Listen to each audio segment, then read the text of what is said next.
Now you're Byron Stensen, and it's S-E-N, right? Right. S-T-E-N-S-E-N. Yeah, you got to make a Norwegian out of me, not a Swede.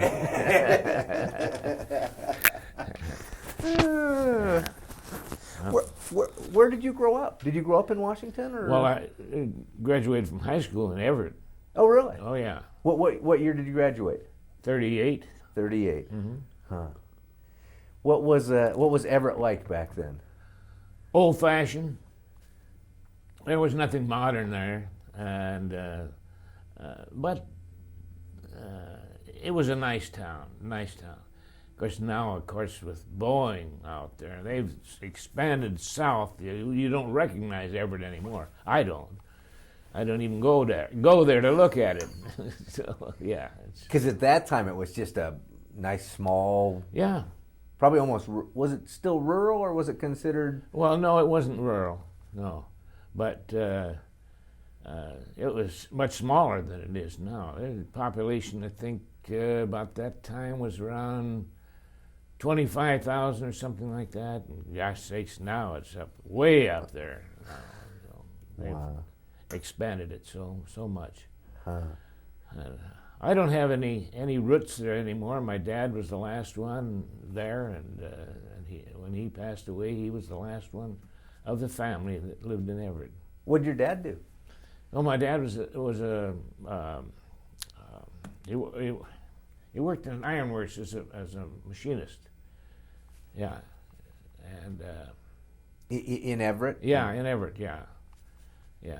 He came over from the old country, from Norway, and got a job and stuck with it all those years. So both my mother and dad came from Norway. Oh, is that did they come already married, or they came over? No. My dad was 19 when he came over, and my mother was only 10. So, yeah. But, and you know, my dad came over when he was 19, and he was 94 when he died, and he still had that Norwegian accent. He never got rid of it, and I'm glad he didn't. I love it.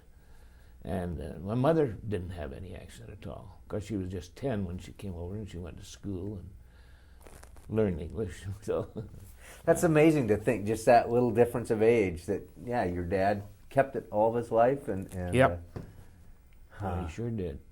Brothers and sisters, or I had two sisters. One sister died in 1950. Yeah, and I have one sister that lives in Edmonds. Where do you fit in the age? My oldest sister is the one that passed away, was the oldest one, and then 3 years later I came, and then 7 years later my other sister came. So, were you into sports and things in high school, or what type of stuff did you do? Oh gosh, yes, I was in all sports, everything. No, I never made the football team. I was too small. But I was on the track team and baseball, and I played a lot of softball. We had a lot of softball teams around there, and we had a darn good team. In fact, we won the city championship once. We beat out Costello's Menswear.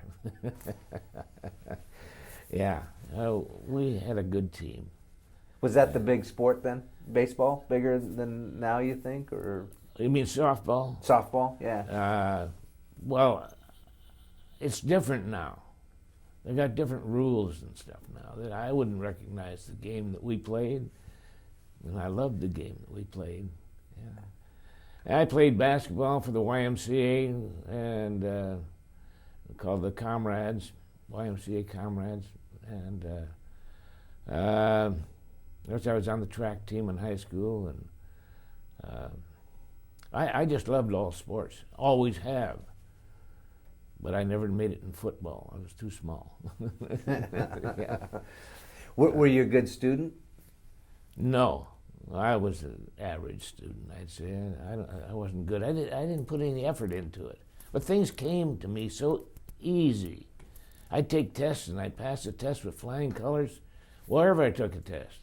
When I went in the military, I took tests. I got a high grade on my IQ, and heck, I never had trouble taking tests, but I wasn't a good student, no.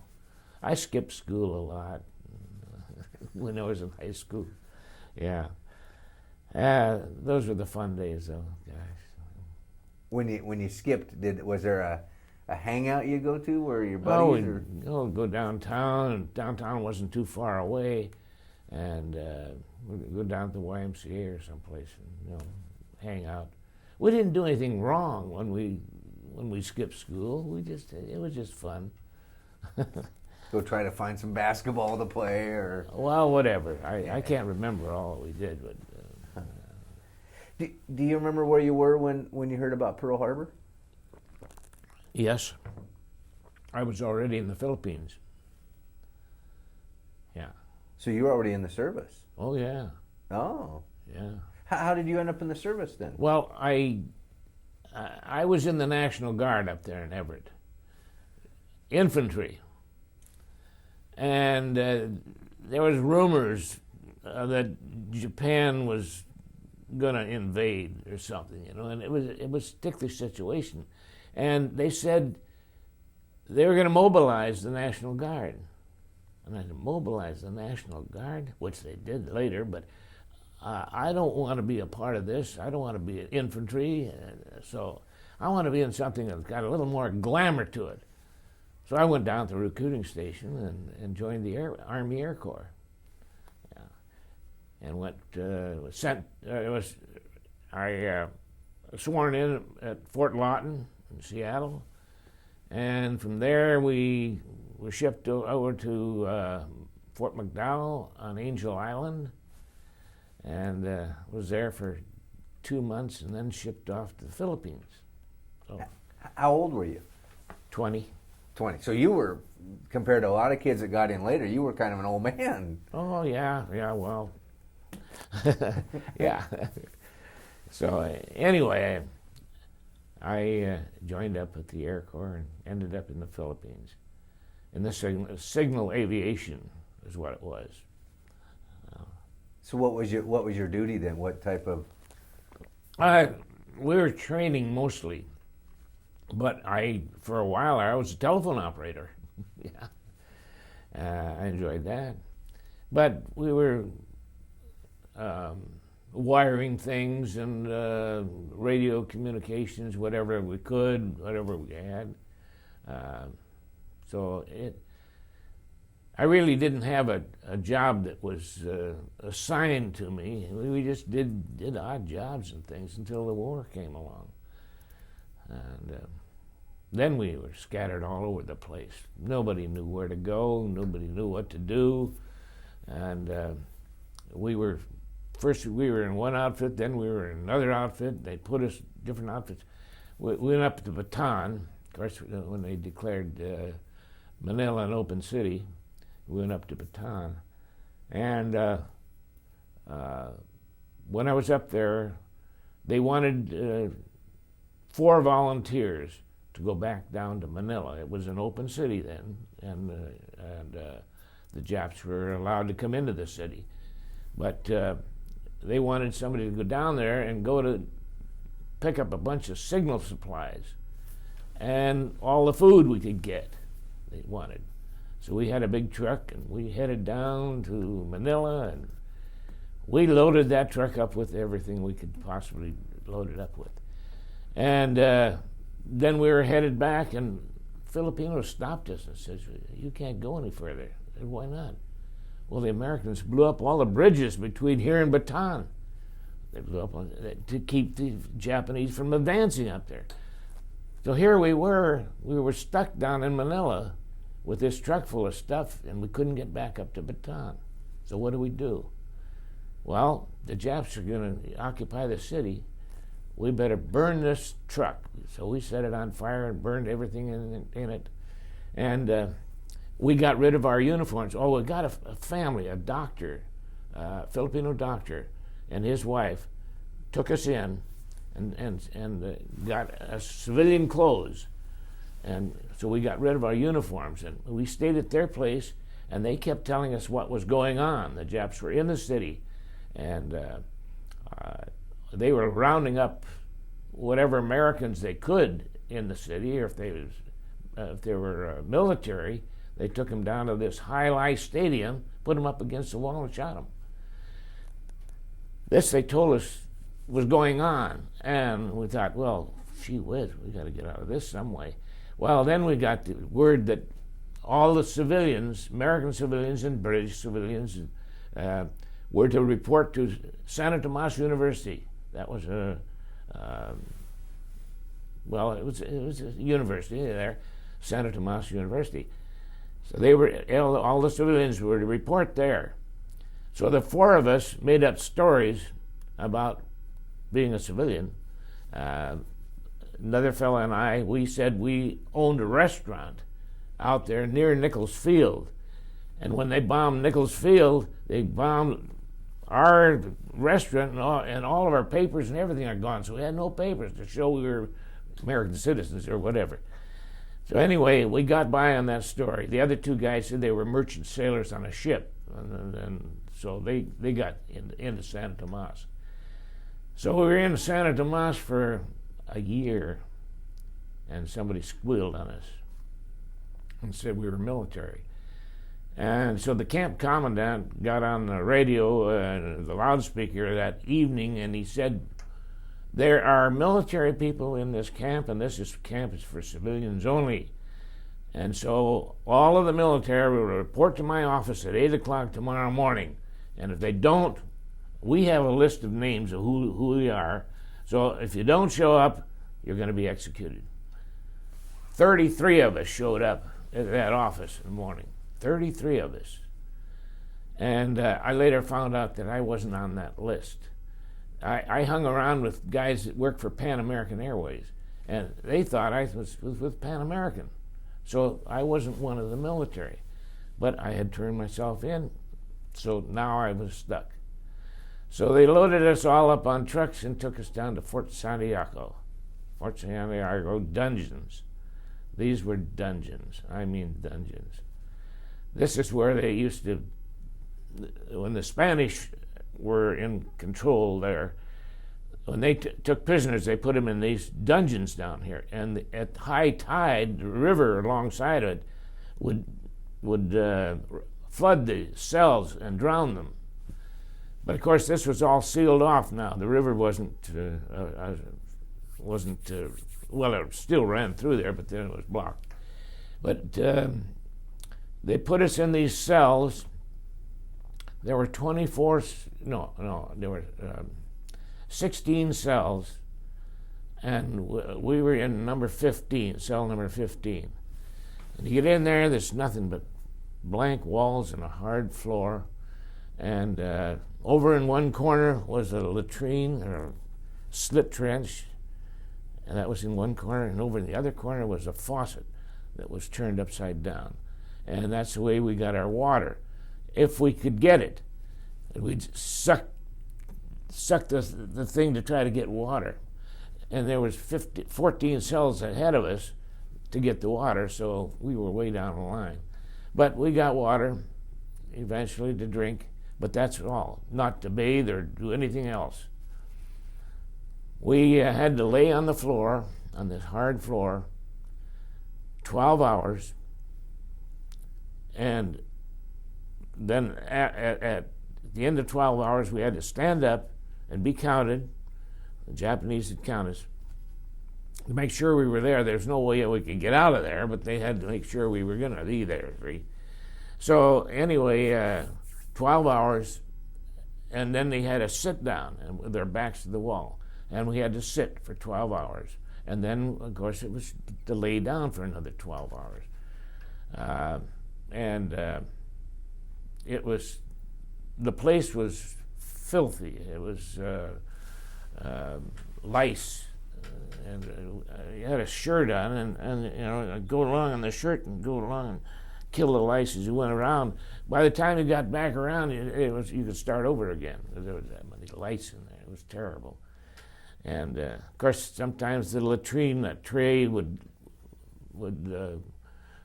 be over, too much in there, and smell like a son of a gun, and it was terrible conditions. We were put in there as spies and we were to be executed for being a spy. So we were in there for 76 days. And during these 76 days, every once in a while, you'd hear them calling out names of people. And they'd open the cell doors and take them out, and pretty soon you'd hear the rifle shots. They were executing them. And so conditions were so bad in the cells. Every once in a while, one of the Japanese guards would come in there and practice his martial arts.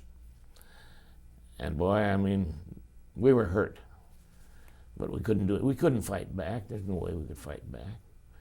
So anyway, conditions were so bad and food was so terrible. It was just plain ordinary dried rice twice a day, about a saucer full, like a cup saucer. And the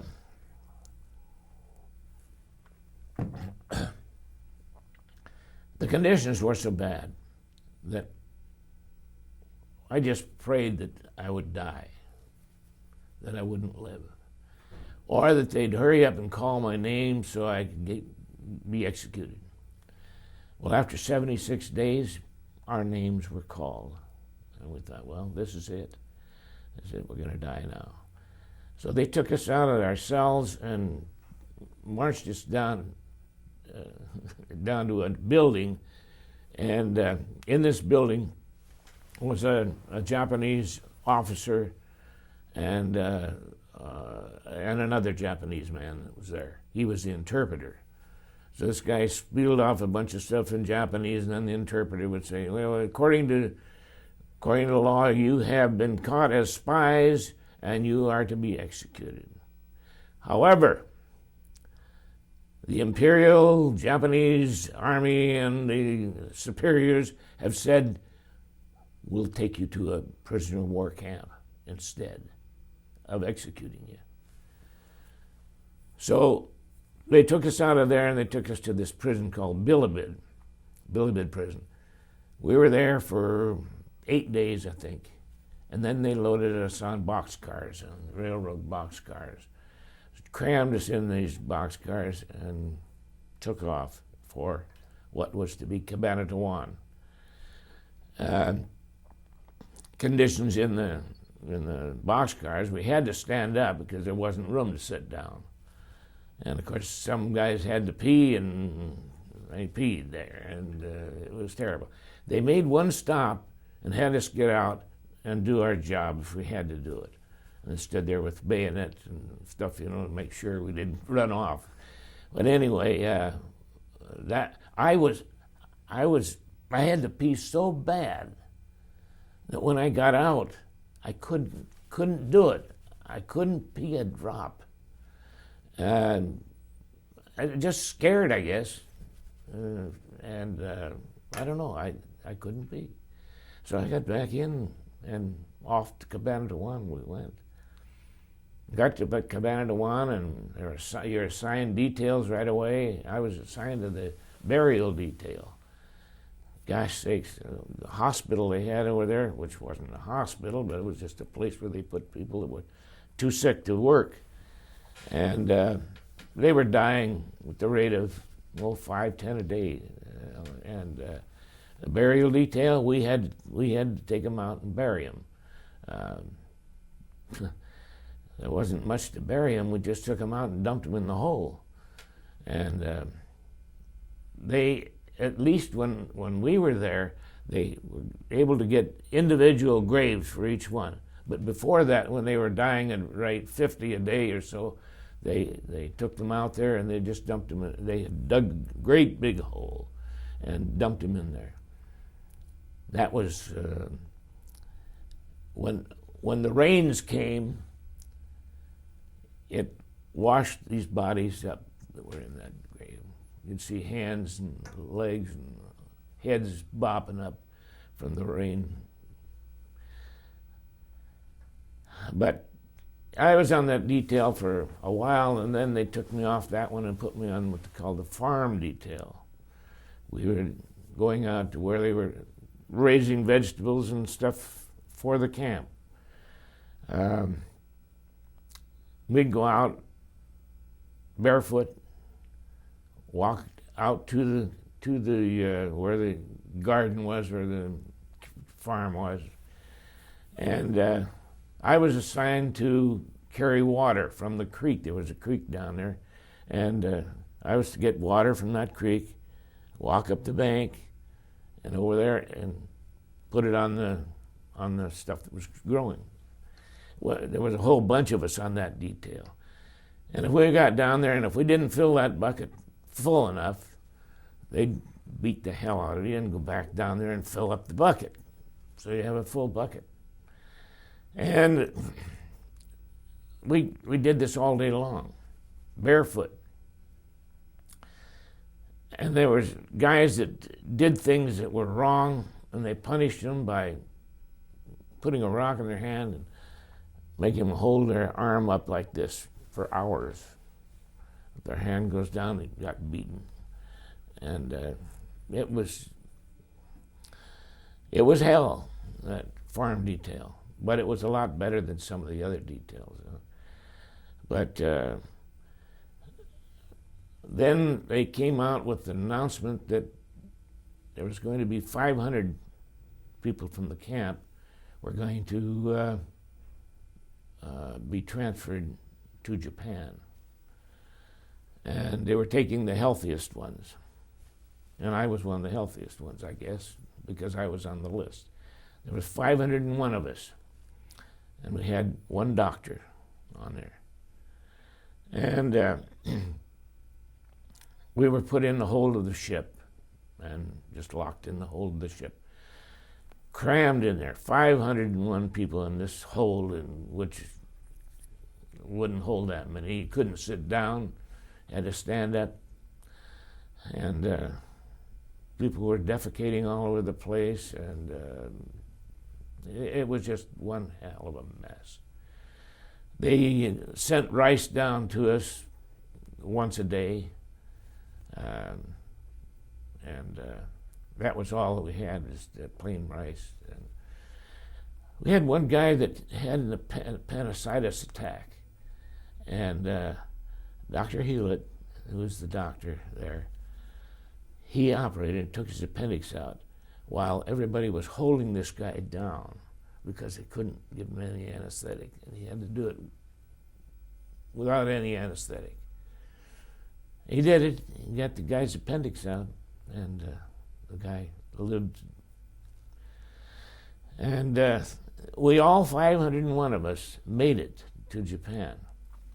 Now, many of these ships that these guys went over on, they were sunk. The ships were sunk by American planes.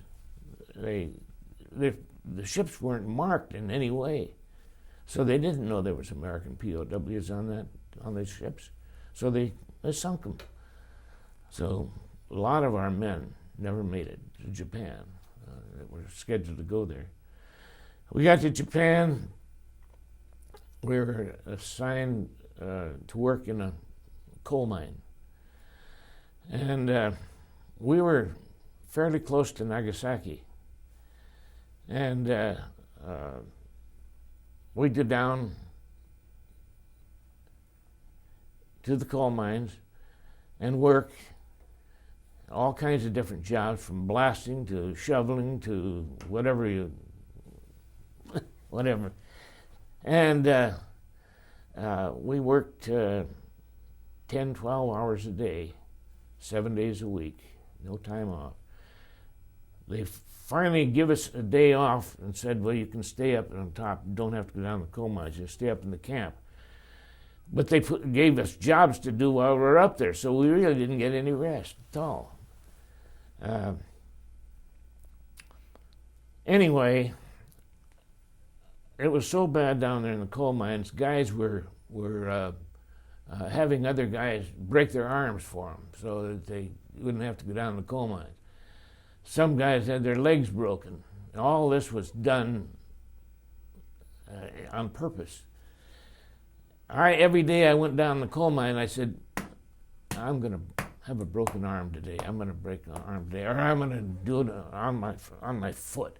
I'll get some big rock and pull it down on my foot. Every day I went down the coal mine, I said, that's what's going to do, what I'm going to do. But I'd get to the rock and I'd get to the thing and I'd pull the rock over and I'd pull my foot back. I couldn't do it. I just couldn't do it. And my birthday was on the 6th of July, and I said, I'm not going to be working in this coal mine on the 6th of July. Something's going to happen. And something did happen. We were going down in the trains down into the coal mines, and it was open on the side. And I had my foot stuck out a little bit. And so when we were going down, there was a pipe that had been pushed by a slide, had been pushed closer to the rail. And so when I went down, my foot caught that flange on that pipe, broke my foot. Bone was sticking out. Anyway, they took me back topside.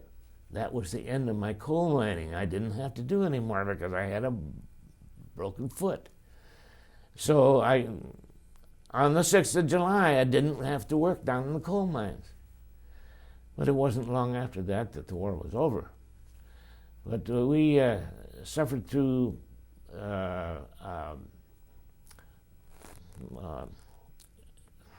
what do they call that? Flamethrowers. Kind of a napalm. You mean the bombs that they dropped. The incendiary. Incendiary bombs that dropped. I was in the hospital, of course, with my broken foot, and hospital, you know. Yeah. So anyway, I was in this room, and this one night, all of a sudden, these bombs started falling around. And I think what happened was that they were dropping them on Nagasaki and the surrounding areas, but they probably knew that our camp was there, but the wind blew the things into our camp, I think, and that's what happened. About half the camp burned down.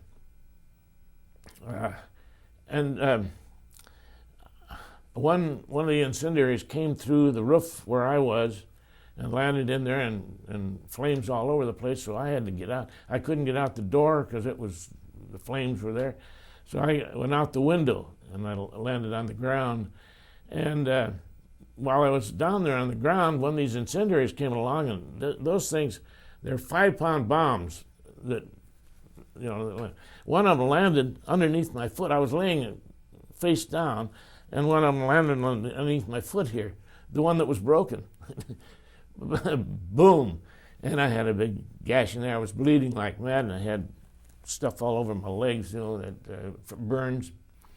And so I was laying there in the ground, and I'd been hit, and so I couldn't move, couldn't go anyplace. So I called for medics, and by golly, medics showed up.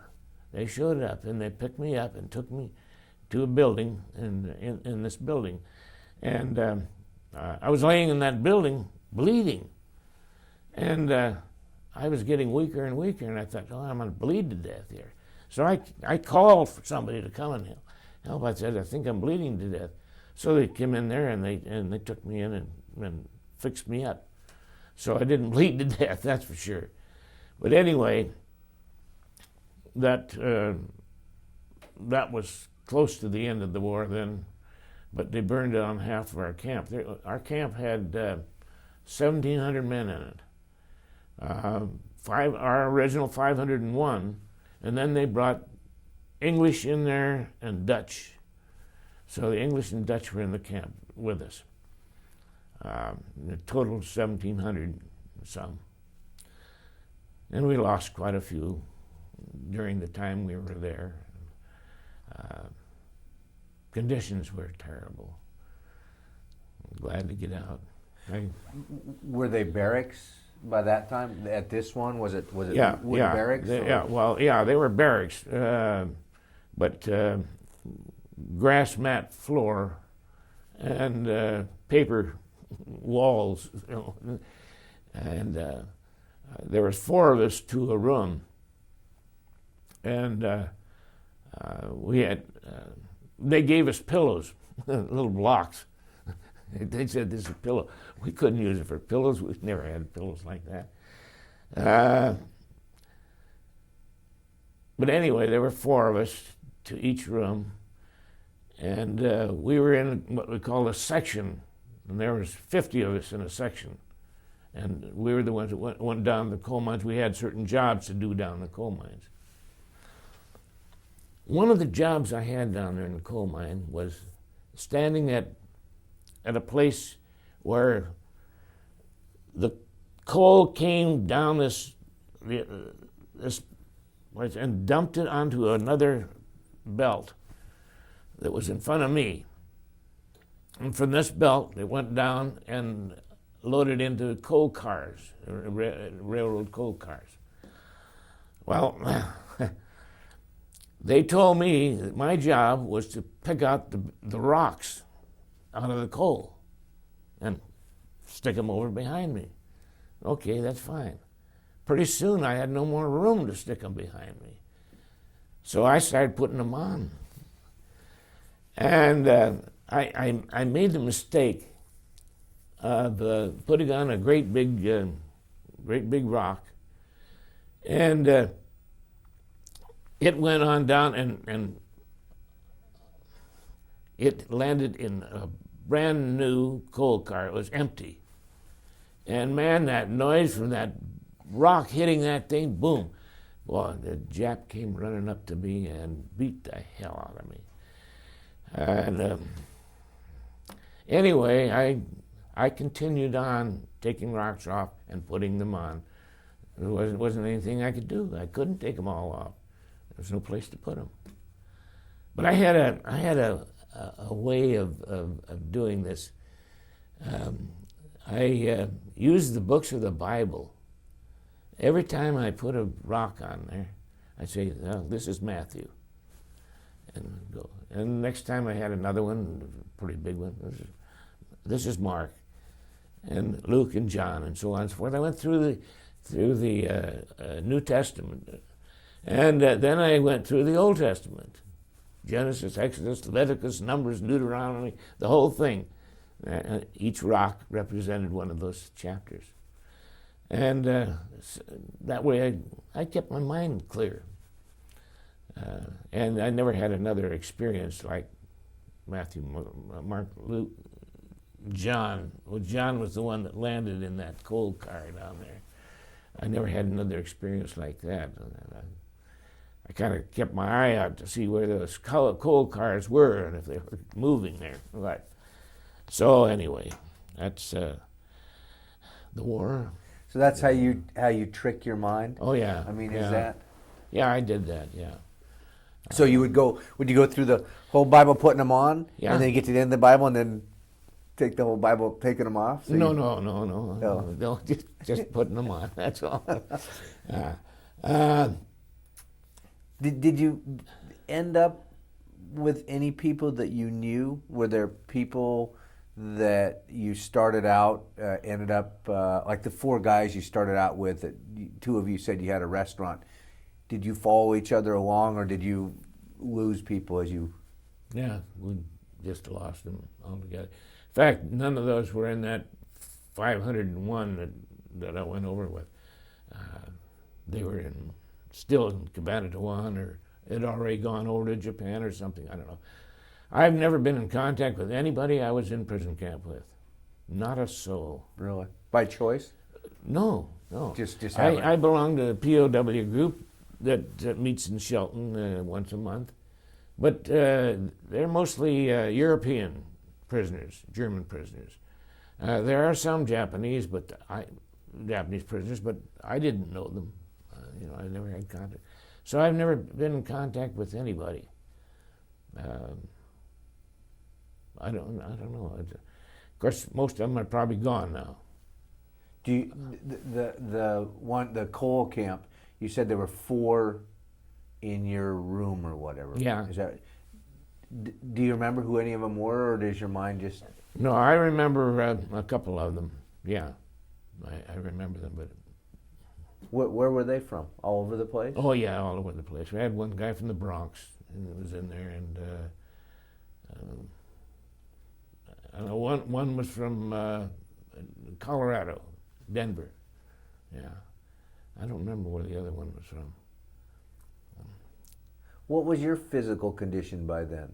I mean, you've been fed a diet of rice and... Well, I was losing weight like mad. Everybody did, and you know, when I went into the service, I was 165 pounds, and when the war was over, I was 88 pounds.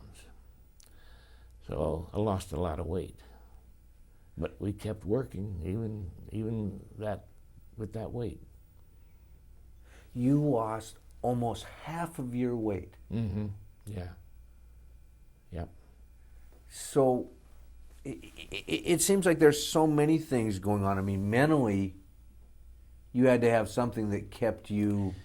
Well, you know, the guys kept talking about if I get home, I'm going to do this or I'm going to do that. I never said that. I always said when I get home, not if I get home. When I get home, I was going to go and get home. That's all there was to it. There's no way. Guys in there that were smokers, we got 5 cigarettes a week. And boy, those cigarettes were like gold. We could trade for food like that. And the guys that traded for food are 6 foot under. They trade their food away for cigarettes. And you know, finally they died. So it was. I saved my life by trading off my cigarettes for food. I didn't smoke then anyway, so. That would cure you. Yeah, that sure would cure you. Yeah, it sure would. Yeah. Well, how did because you had, it sounds like you had two extremes. You had the work, having to pass the time at work, and like you said, you found a way to do it at work. The time in between, when you weren't working, which I assume there wasn't much, because you said you worked like 12 hours a day. Was it just sleep? Yeah. Or did you sit in your room and try to? No, it just sleep. Just sleep. That's the only thing we could think of. It was 12 to 14 hours down there in the coal mines, and then it was an hour to get back from there. So, you know, we didn't have much time to do anything. One thing for sure, when we were working down in the coal mines, you got a bath when you got through. We had to get into one of the great big bathtubs that they have in Japan. Everybody gets into them. So we had to get into those things and clean the coal dust off of us. If we tried to get back to the camp, we still had coal dust on us, they'd make us go back and get in that tub. And so we had to take a bath. So we kept clean that way.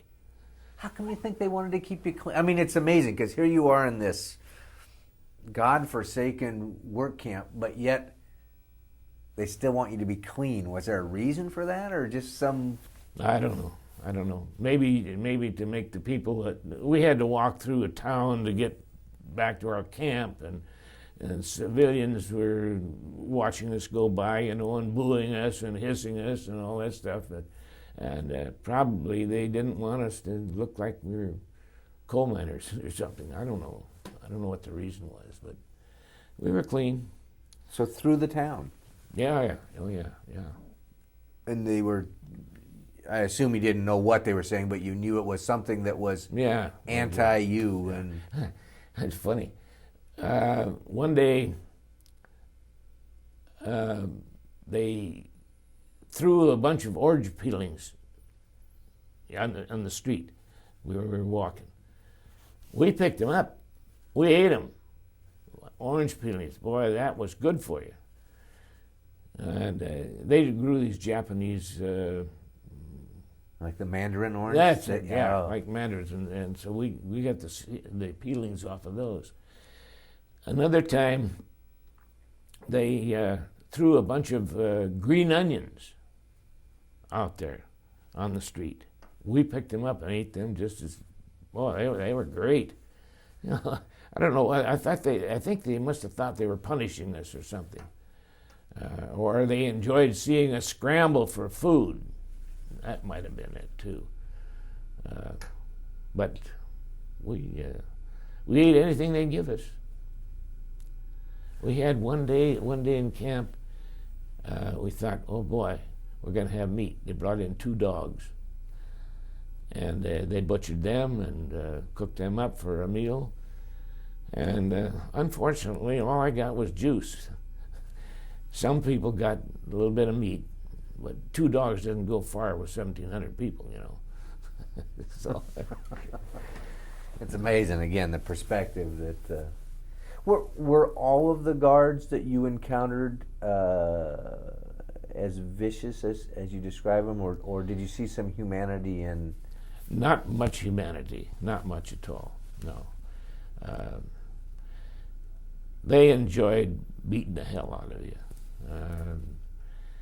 If we were in our room and we had to go to the latrine down at the end of the building, we had to take a little marker outside of our room and put it on a nail to show that we were down there at the latrine. Well, sometimes when you got Berry and Berry lets loose, you go. There's no waiting. So many of the guys went down there without turning their tag over. And when that happened, the guard would get you there and get you down on your knees so you were on level with him. Wham, wham. You know, they'd slap the heck out of you, and that hurt more than if they'd have kicked the heck out of you. Just the idea of that damn nip standing there and slapping you and you can't do anything about it. That's what hurt. They didn't hurt when they slapped you, but it hurt in here. Boy, that was terrible. And that's the way it was every time we took a beating. It wasn't so much the hurt. Of course, they did a lot of damage too. But yeah, I was here, yeah. But, well,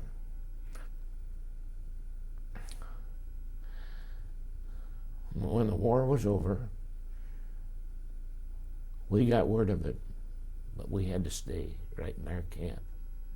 We were too close to Nagasaki, and they didn't know what the effects of the atomic bomb would be on us in that camp, so they made us stay there. So we didn't get out until a month after the war was over. We were in there. In September the 14th, I think we got out. And the war was over August 12th or 13th or something in there. But we were there longer. But, they wouldn't come in. They'd drop us supplies by plane, which killed 2 men. Stuff dropped down, tear loose from their parachutes and come straight down. We lost 2 men that way. The war was over, and we lost men from something like that. It's not the fault of the people that dropped it. It's not the fault of anybody. It was just an accident that happened, and it was unfortunate. How did you find out the war was over? Well, we worked in shifts going down the coal mines. Like I said, I was in 50 and we went down, and another 50 years or so. And some went down at a different time and came back at a different time. And this one day, I was in the hospital, you know, with my broken foot. And this one day, here comes the shift that had gone down there in the coal mines just a couple hours earlier, and here they were coming back. What's going on? Couldn't figure it out. Everybody from the coal mine came back up, they were topside. Then they called everybody out on the parade ground. We were all on the parade ground, and this chap got up there and said that hostilities had ceased. He didn't say Japan had surrendered or anything like that. Hostilities had ceased. So, but we were to remain there until we were brought out by the Americans. So we were stuck there. One guy who had made an American flag while he was a prisoner, kept it hidden, raised that flag out there in that parade ground. And the Americans started singing the Star Spangled Banner. Everybody sang. The war was over. Well, that was something that I'll never forget. When we finally were released from the camp, they took us to an airfield on the island that we were on. We were on Kyushu. And they took us to the southern part of that island and flew us out from there to Okinawa. And then from Okinawa, we were there one night, and they flew us into Manila. And I was there for 8 days, I guess it was. And then they put us on a ship and sent us home. It's funny, we were supposed to go to San Francisco. And so my parents, well, I notified them, ship's going to be in San Francisco. So they drove down to San Francisco to meet me down there. In the meantime, they said they told us there was too many ships in San Francisco, so they're going to have to send us to Seattle instead. So anyway, they got word to the people that were down there waiting for the ship to come in San Francisco. They got word to them. So my folks were able to go back down to Seattle. And when we got to Seattle, first of all, we went up to Victoria and let off a bunch of Canadian ex-prisoners of war there. And then we headed up towards Seattle. And we went right past Everett, my hometown. And I think, gee, I'd like to just dive over here and swim there. Gosh, but anyway, we got into Seattle. And my folks were there on the dock waiting for us, and I saw them, but they kept us overnight. They said we couldn't go. We were to go to Madigan Hospital the next day, but we were quarantined, they said. So they took us to Madigan the next day. That's when my folks got to see me at Madigan. It was the first time. So you could see them when you came in, but yeah. And when we saw them at Madigan, my two sisters and my folks were there. That was nice. I was in Madigan for several months before I was released. I had all kinds of things wrong with me, but eventually I got out. It was while I was at Madigan. They give us 3-day passes all the time. On the weekend, we got 3-day passes. So I was at home, and a guy that I knew and went to school with came by, and he said, hey, why don't you come over to Spokane with me? I want to show you my business that I started. And oh no. He says, hey, and I got a black book here. It's got all kinds of girls' names in it. He says, I'll fix you up with a date. I said, well, that's a good deal. Okay, I'll do that. So we got over there, and he had a heck of a time trying to get a date for me. Finally, he said, well, here's the last one, and I'm going to let you call her. So I called her. And I told her I was with Wally. She says, no, I don't think so. I don't think I want to go out with you. I said, oh, come on. And I talked her into it anyway. I found out she had dated Wally once before, and Wally was all hands, he said. And she said he wouldn't leave her alone. So he didn't want anything to do with him. But anyway, Wally had his date, and I had mine now. And we went over to Coeur d'Alene because they had, you could get buy drinks there. You couldn't in Washington at the time. And so we went to a nightclub there, and where they had dancing and so on. So we went there and enjoyed ourselves. And this girl that I met, a few days later, I asked her to marry me, and she said yes. And she had a little girl, 2-year-old girl. Her father, the father of this little girl, was killed over in the Battle of the Bulge. So he didn't have a father. So anyway, after I married this girl on the 6th of July, my birthday, then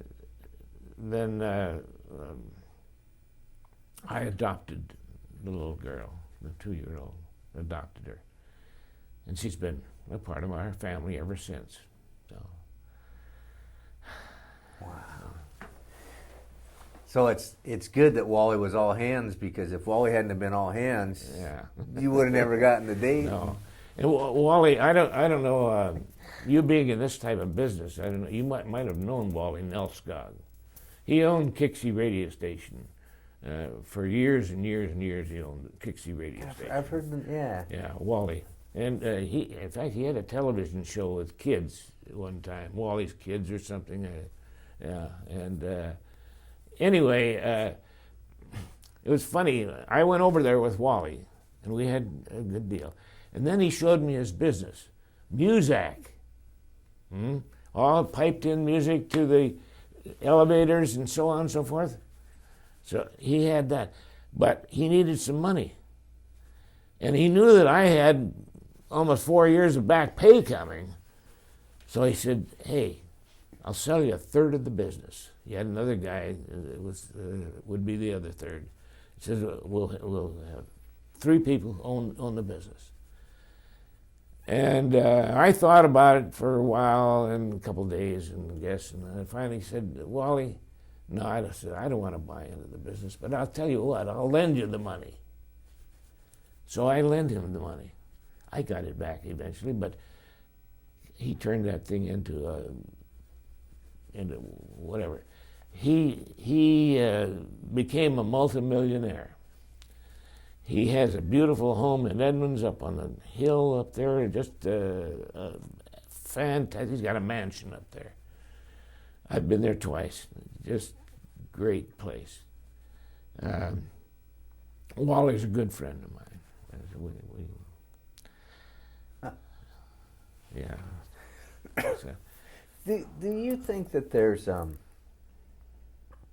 do you hold animosity from the war, or when the war was done, was that something you put behind you, or what does the mind do after an event? I don't think I'll ever forgive.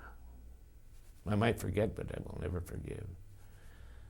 No, some of the things that they did that were absolutely uncalled for, inhumane, and it just, I just can't forgive them for doing these things. They could have been nice to us if they'd wanted to, but I mean, we were prisoners. We couldn't do anything but be there and work for them. So why did they have to be so mean? Why did they have to beat us? I think the reason I can't walk right now is because of the beatings I took in my back. And I can't use this leg. And that's all as a result of beatings that I took. I'm sure it is. I can't prove that it is, but I'm sure it is. I would say there's probably pretty good, yeah. Well, I got 100% disability, and actually I've got 280% disability. I've got that many things that they've given me disabilities on. But they only pay you for 100%. They don't pay you 280%. So that's all right.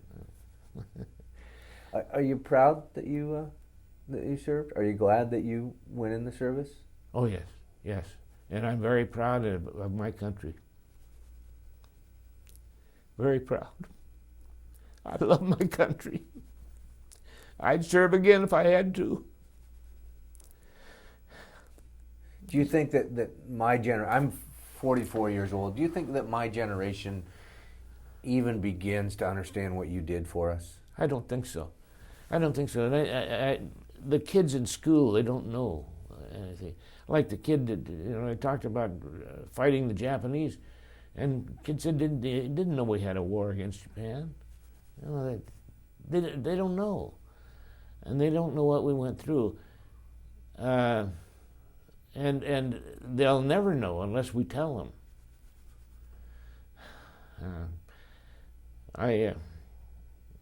I have been reluctant to tell my family the things that went on. They keep asking me questions, and they're getting things out of me eventually, you know. But I don't know. I just haven't wanted to talk about it. But things now, I don't mind talking about it now, because I think the word has got to get out. It's got to get out to these kids, and that's the only way, is to tell them what went on. Do you think there's a message? I mean, we have everything happening in the Middle East now, and it sounds like we're back in the Cold War again. And do you think that there's a message from World War II that should be left with the generations to come? It's so entirely different. I don't. I'm worried. I'm worried about this war that we're in now. I'm worried that it's going to get bad. It's going to get worse. We're going to get hurt. We're going to get hurt bad. These terrorists are not going to just sit by and watch us enjoy our lives. They're going to make us pay. And this is what I'm worried about. And it's going to happen. It happened with the planes that went into the towers and the Pentagon. That was bad enough, but there's going to be more. Maybe not planes, but something is going to happen, and I'm worried about it. And I'm worried about my family, my kids, my grandkids. And my one great-grandson, I'm worried about him growing up into this, and it's not going to end tomorrow or a year from now. It's going to go on and on and on. Those terrorists are all over the world, and they're going to do something. Maybe not to us, but to somebody. That's a sad situation. Is it a similar feeling to what you felt going into World War II, or is this totally different what's happening now? I mean, can you compare the two? No, totally different. Totally different.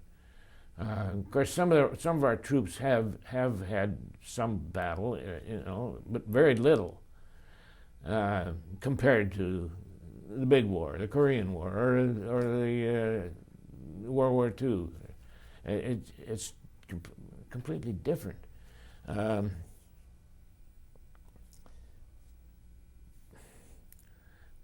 I hate to think that it's going to come to that, what we had to go through in World War II, because we'd lost so many people, so many men in Germany and Japan, all over. I can't. I can't. I don't know. It just. I know it's going to happen, and I'm just afraid every time I turn on TV and watch the news that something has happened. And right now in the Middle East, between the Palestinians and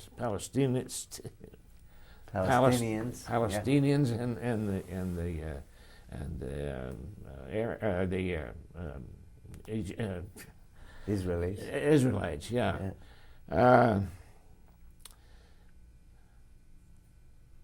I don't know why they can't sit down and make peace. It seems to me it would be easy to do.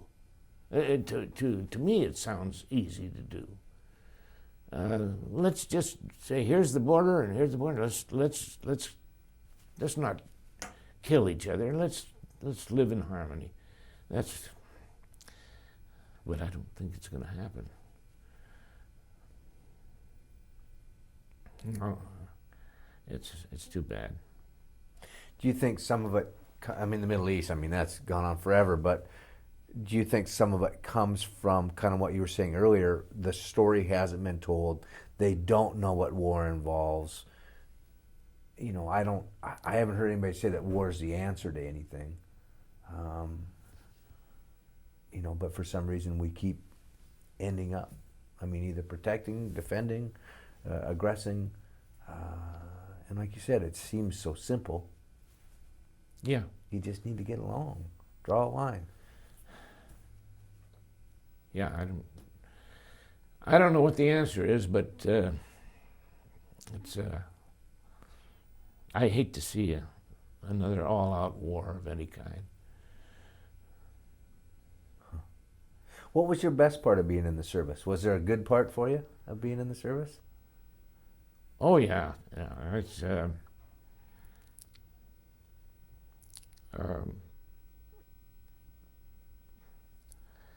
I was on recruiting duty in my hometown of Everett when I came back from after the war, and I wasn't going to re-enlist in the service. I didn't want any more to do with it. In fact, I had a friend of mine that was getting me a job in a bank up in Concrete.